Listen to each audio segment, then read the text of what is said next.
এদের কাছে বিচ মানে খালি আনন্দেরই জায়গা।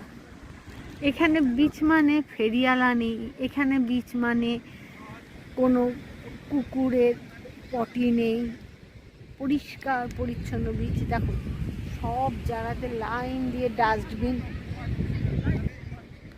দিয়ে ডাস্টবিন রাখা আছে। সবাই প্রচণ্ড ডিসিপ্লিন, খুব ডিসিপ্লিন ওয়েতে সবাই মানে নিজেদের ভেবে বিচটাকে ইউজ করে। খেলছে, কেউ শুয়ে আছে, কেউ সাঁতার কাটছে, সমুদ্র এনজয় করছে, কিন্তু নোংরা তোমরা কোথাও পাবে না। এই জিনিসটা আমার এখানে ভীষণ ভাল লাগে, খুবই ভাল লাগে যাকে বলে। বিচ তো এরকমই হওয়া উচিত না, নাকি বিজনেসের জন্য? আছে, খাওয়ার জায়গা আছে, সাইডে সাইডে রেস্টুরেন্ট আছে, রাস্তার ওপরে রেস্টুরেন্ট আছে, কিন্তু মজা করার জন্য খালি বিচ আছে।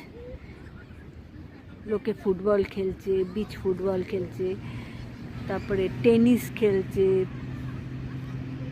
ঘুড়ি ওড়াচ্ছে, সার্ফিং করছে, বোট নিয়ে ঘুরছে, কত রকমের যে কিছু করছে সেগুলো না ভেবে পাওয়া যায় না। বিচে বসে থাকতে আমাদের ভীষণ ভাল লাগছে।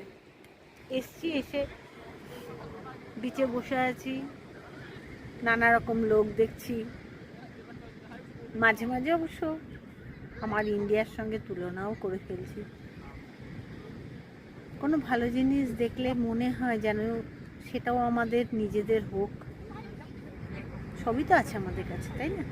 সব আছে, খালি আমরা বোধহয় রাখতে জানি না। এটাই বড় কষ্ট দেয়।